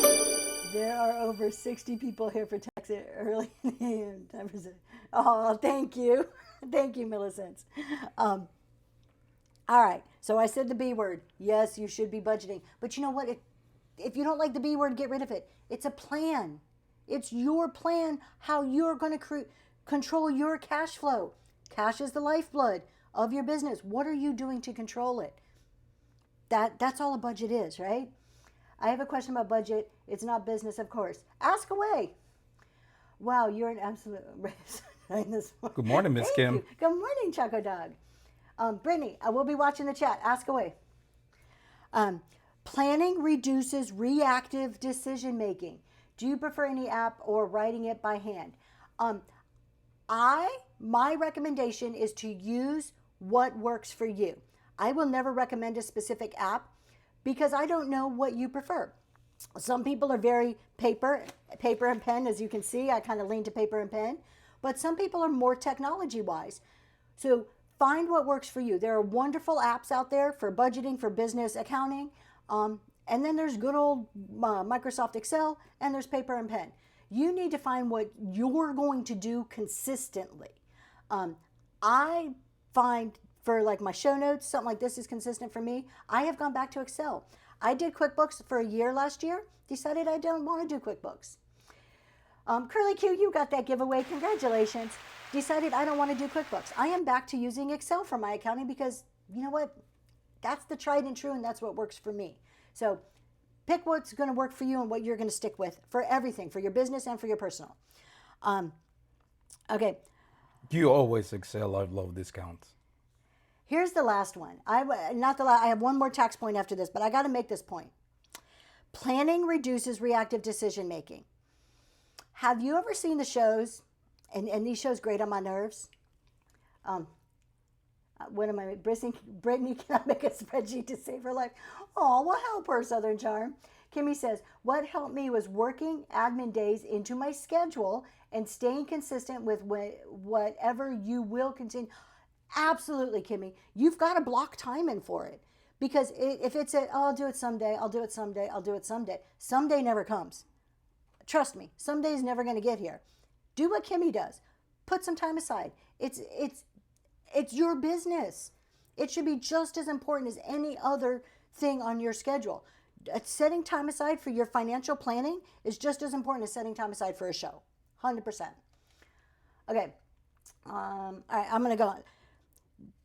Here it is. I'm going to say this again. Planning reduces reactive decision making. I know you guys have seen these. And if you've done this, I'm not picking on you individually. This is just a pet peeve of mine. Because this when I see this, it tells me that you have done nothing to plan your financial business. A show title that says, my washing machine broke, help me out. Buy my stuff, I need a new car. My radiator broke, I'm doing a show. That screams, I lack financial responsibility. That's what that screams to me. Now, emergencies happen, life happens. Again, what did I say a few things ago? Every time you pull money from whatnot, you should be putting some money away for taxes and something in a savings. Just like having an emergency savings for your own personal life, it's just as important for businesses. Emergencies, natural disasters happen for businesses too. And they should be planned for like anything else. So when I see those shows, what that screams to me is now you're trying to make your problem my problem, and I'm not going to go into your show. I'm sorry if that sounds rude. No, sorry, not sorry. I'm not going to go into that show. You should be planning. You are a business owner. Now, does that mean that we never fall on hard times? No, we all fall on hard times. And I'm not saying this as a conceited way, like I have all this money in the bank, because that's not the truth. But I do know things happen. I do know I need to plan for them. That's called adulting, and adulting sucks, and adulting is hard sometimes, but, you know, welcome to life, right? Okay, sorry. I'm a little snippy. I'm a little salty this morning. Okay, how does this look in action? And then we're going to get to our very last point. Once I committed to a steady show schedule, I could roughly estimate every single quarter's income. That made my expenses and my taxes feel manageable instead of something I avoided thinking about. Okay, that's what it should look like in real life. That's what it kind of sums up to look like. Trying to guilt trip. Okay, fifth and final point. Awareness is greater than avoidance. Awareness is greater than avoidance. Avoiding your finances does not remove your tax responsibility. Does not remove it whatsoever. The IRS does not say, oh, you had a CPA? Let me go talk to them about paying your tax bill. No, your name is on that tax return, your signature. I don't care who prepares it for you. I don't care if you bought that $50 extra tax protection from the software you're using. It's still your name. The IRS doesn't care. They're going to look at you for mistakes on your return and the responsibility on your return. It is unpleasant. Don't think about it. If it's unpleasant, don't think about it. That's right. So let's equate your responsibility to taxes to something that we're all familiar with as resellers here. Not reading terms of service does not allow you not to follow them. Okay? You are a whatnot seller. Your responsibility is to read terms of service and follow those rules. You are a business owner. It is your responsibility to follow the rules of the IRS and to be prepared for your taxes. Same thing. Okay? It's adulting. I just said that. Adulting is hard. Reselling is hard. Suck it up, buttercup. That's kind of what it comes down to. This is life. Awareness allows sellers to prepare rather than to react. So this is not the time to say, oh, I'd rather ask for forgiveness than permission. No, the IRS doesn't really give you forgiveness. So they're not like, oh, that's okay. No, you need to do it right on the front end so that it all flows through. Understanding the basics reduces your fear of mistakes. So really all of the stuff that I bring here for the tax, I'm not trying to make you guys tax professionals, because you know what? A lot of people don't enjoy it. They don't want to do that. And that's cool. But you should understand the basic terminology. And that's my goal. My hope is that you're learning basic terminology. You understand what goes into your taxes. You understand a basic tax form, so that when you're signing your name to it, it's like reading a contract. You know what you're signing. You know what you're agreeing to. You know that, maybe it's not your job to recheck every single calculation and formula that your CPA did, but you should understand. You should know enough to say, hey, wait a minute. Something looks odd here. Maybe I don't quite understand all of it, but something looks odd. So that's what we're getting for. Accounting awareness supports long-term sustainability. Let me do one more giveaway here. Let's see. Okay. Accounting awareness supports long-term sustainability. That's everything I was talking about. Understanding your basic terminology, understanding financial statements. As we go through week to week, we're going to dive into more of the terminology, more of the financial statement concepts. My hope for you is that you walk away feeling confident when you're looking at your financial statements, or when you're speaking with your accountant, that you're like, yeah, I don't need to know, everything that the PCAOB says or the SEC says, but I can sure understand what's going on in my business, right? So what does this look like? Before we go into what it looks like, I do have an analogy, because that was a little bit conceptual. Here's an analogy to make this really, hopefully, real to you. Understanding your financial accounting and your taxes in your business is no different than owning a car, okay? When you own a car, you have to know what kind of gas to put into it. You need to understand what the maintenance schedule looks like. You don't have to be the mechanic, but you need to understand that that clicking noise probably sounds like something in the engine, or that bump, bump, bump is probably my tire, right? You need to know what you can do on your own and when to seek mechanical advice, when to seek somebody who knows more than you. And you also need to know what all those little symbols on the dashboard means, okay? That's natural to us as owning a car. Take that and apply it to your accounting and your finances. You need to know the same type of stuff for your finances. What does this look like to wrap this all up? I used to avoid looking at my numbers because it felt overwhelming. Once I started reviewing sales and expenses regularly, I felt more in control and tax time became less stressful. That's what I hope happens for you guys. Just drive until the tick blows in the hole. Yes. Or just call your husband. That's what I do. Honey, it's making a noise. Again, it's knowing when to ask for help. So that's kind of like everything. Look at that. 9 o'clock on the dot. Boy, I hit it today. We'll talk for another couple of minutes, you guys. If you have any questions, always happy to answer them. It looks like my husband is he's trying to say something, but I won't shut up. That's true. She doesn't shut up. No, just if you like what you hear and you're interested in different points of view, I would encourage you and invite you to join us next Sunday at 6:30 p.m. Eastern Standard Time. I Love Discounts, Green 13, and my lovely wife will be having a discussion. Come on, join us on YouTube. That's the YouTube channel right there. So you can enjoy all 3 different points of view. And surprise, surprise, I don't talk as much on those shows. I do, but Jeremy and Tony are more talkative than I am. So I will talk, but It's not just me. You don't just have, you're not just sitting listening to me ramble on for 2 hours. It's a whole mix of us. Super excited about it. We have another phone call Sunday to kind of work out our last little like troubleshooting details before we really go live and do this. So with that, we got about a minute. What are your plans for today? It's hard to get a word in between those two. Sometimes it is. Tony talking, never. I know. When you get a chance. Yeah, Natural State High. Oh, you appreciate when I get a chance to speak. Thank you so much. Oh, sorry. I keep hitting the microphone with my hair. I don't mean to. It's a different one that I'm not used to wearing. So, what are you guys doing today?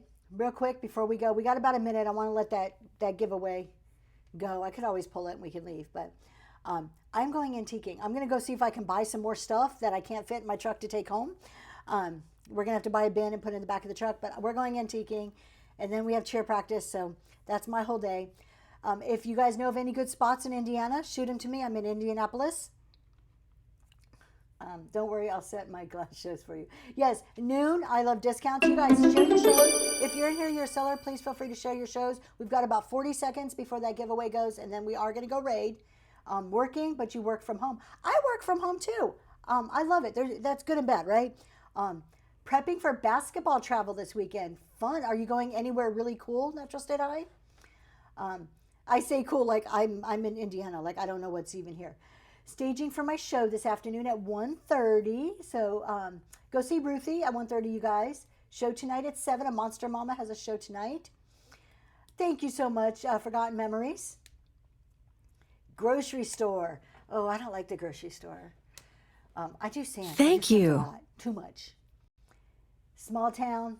Oh, that's cool. And Melissa, you got that giveaway. All right, you guys, we are going, it's 9 o'clock. I do try to aim for 2 hours. Vintage sidewalk sale raid train. Oh, now that sounds pretty cool. We're going to need to check that out. And watering tons of raid trains, you guys. Look in the chat. I think if you go open the show, if you go back in, you can see it for a little bit.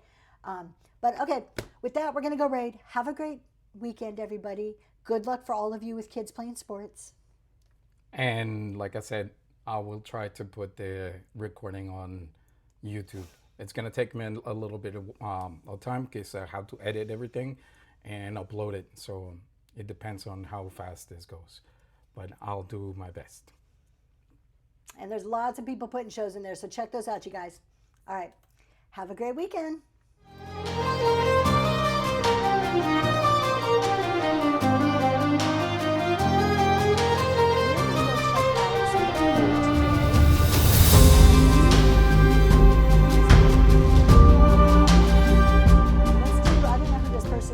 They're on my list. River Run Trading Post. There's only 7 viewers, so let's go pay them a visit and make a new friend.